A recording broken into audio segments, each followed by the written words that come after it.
May nga si Arya na. Ano ba lang? May gilubluman na ko. Ikaw na ugasan. Ano ba lang naampit kasi nga sa kabilog ay Tangso na siya para magputla. Sa itlog. Ning kuha mo yung kwan? Tulad mo. Wala siya may ko ara may ko na yun kay mabok na. Kasi sundang. Dili jabo eh, ta boy.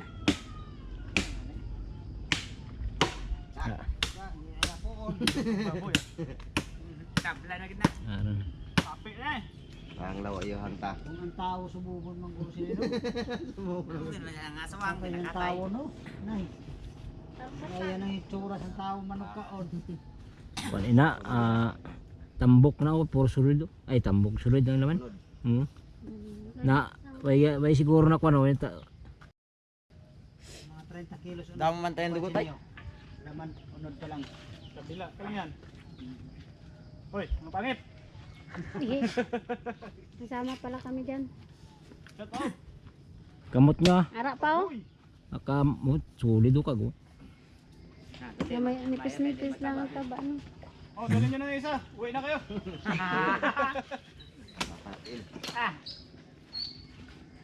Kamot. Pero pag ginapangutod niya yung mga kamot ng tao. Ay. Siguro lumabas kay dandan kay. Ay nasa din ang kape dyan. Isus. Tingnan na to diyan. Kagaina pa na. Pati siya kung bibot na. Gurutom na niya ang kakaratay na. Si Terboy ho, maluoy man kamo kay Terboy, gakusmod na. Tagay ko daw. Tes bago lang nakabot ni sita, hindi pa papupim noon. Yates ka mo. Maluya gid eh. Way gid. Ay, naman kayo. Karom lang. May paganta ko sa luto hay. Malagpang kami sudan namo nya ho. Pwede na malagpang? Ha? Pwede na lagpang? Ay nilagpangon hay. Inyo isda amo tinai lang ya. Dami yung prasap niya, no? Damo na. So, 30 kilos. sobra na. Masisintahon ba ni? Buti pa si Nining, paggalagala na naman.